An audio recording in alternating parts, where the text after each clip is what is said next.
Welcome in, everybody, to another edition of the Dumb Marks Podcast. One gotta go. You know the drill. 4 topics. We debate them, kick which one off the list got to go. Chris, poll results from last week's. Most watched Super Bowl halftime shows, Kendrick Lamar gotta go. Whoever picked Michael Jackson over Usher. Right? That's surprising. Get out of here. Did you guys watch the Bad Bunny halftime show? Definitely. I was asleep at the second quarter. The game was so boring. I was like, you know what? I'm going to bed. Yeah, you're not wrong. It was. I enjoyed it. It was good. I liked it a lot. So. Anybody watch the other one? No. And there's been some stuff that's come out about that one allegedly being pre-recorded, paying audience members, and then re-recording it again. So it didn't have a certain food there too, before that. We'll talk about that one after. I don't know that one. All right, so Steve. This week. All right, since it is Valentine's Day, when we're putting this out here, we got late 1990s, early 2000s rom-com. So this is during, not to date myself or anybody else on this show, but pretty much during our high school years, right? This is not like an official list of, although all of these were on top lists, but they're not as far as like 1 through 4. They're not that. These were just 4 that I picked out based on where I was at in high school, who I may or may not have been with from a dating perspective, and all of these movies. How the hell isn't Save the Last Dance on here then? Because Save the Last Dance, although technically it's considered a rom-com, to me, it's not a comedy. Like it's not a dramedy. It's a dramedy, yeah. Like Save the Last Dance, Love and Basketball, like those ones would have been on this list for sure, but I kept those off. And don't get me wrong, Save the Last Dance was like a family anthem crest, so to speak, for those that were in the half and half game, for as long as people have been in the half and half game. If you know, you know. But yeah.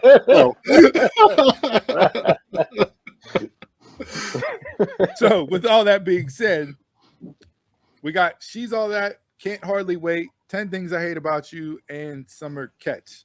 Now, a lot of these movies within that time span, late 90s, early 2000s. Same people. They had the same people. Freddie Prinze is in all of these. So they had their run for sure. But out of these 4, which one got to go? Yeah, but Freddie Prinze back to baddest girl though. I've watched A, B, and C multiple times, and Julia Stiles and Rachel Lee Cook ain't going anywhere. So I'm kicking off Summer Catch. You're getting rid of Jessica. Jessica Biel? And he got baseball with it. There you go. You trying to watch no damn baseball in a rom-com? It was essential to the story. All of these are good. Like, there's not a bad one on this list for me. Top tier, 10 Things I Hate About You is number 1.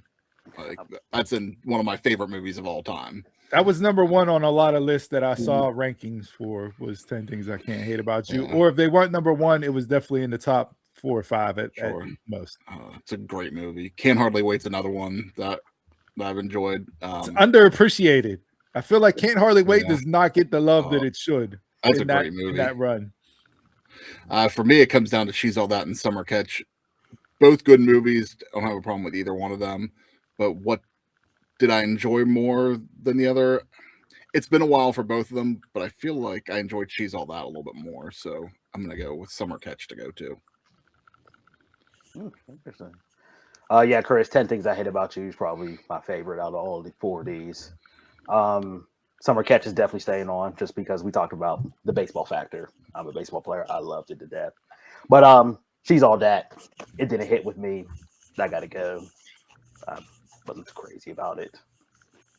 You turn the ugly duckling into the spawn? Like, nah. Not my duckling.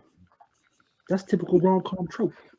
It is. Absolutely. So, when you sent this one over to me, Steve. Summer Catch, I was thinking was the Jimmy Fallon, Drew Barrymore movie at first. Yeah, no. And I was just like, oh, that one's easy go. And then I was like, oh, no, that's not it. Now, I did have, it was between Summer Catch and then 40 Days and 40 Nights. 40 Days and 40 Nights is good too.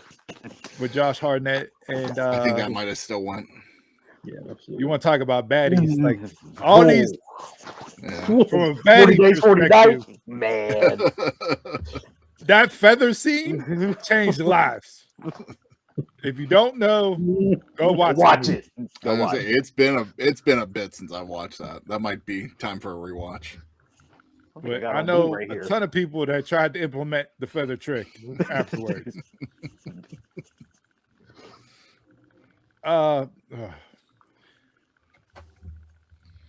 Summer Catch out of these four from an overall movie perspective is maybe the weakest.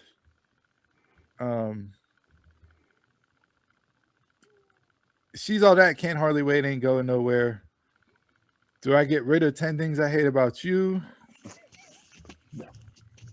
Just to be that guy? I was gonna say, if you do it, it's just to do that. Yeah. But no, I'll get rid of Summer Catch as well.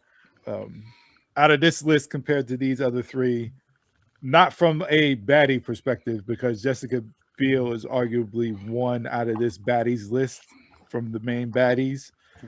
But I mean, Can't Hardly Wait is peak Jennifer Love Hewitt. Yep. Yeah. Julia Stiles was probably the weakest out of the four. We're going main character baddies on this list. But Weakest as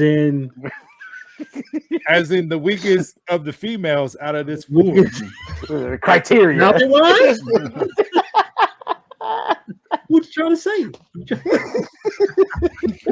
Blondes were never my thing, so that's what I'm trying to say. So yeah, we'll go with Summer Catch. So I'm sure this will be popular with the ladies. Again, Valentine's Day. This is a good one. Spoiler alert. If you say shit about 10 Things I Hate About You, I'll be coming in the DMs this week. But hey, four guys talking about 90s, 2000s rom-coms.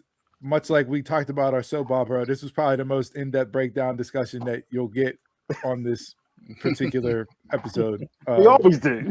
We always do. Yeah. Always do. So there you go. But hit us up, vote, play along. Let us know which one of these 90s, early 2000s rom-coms got to go.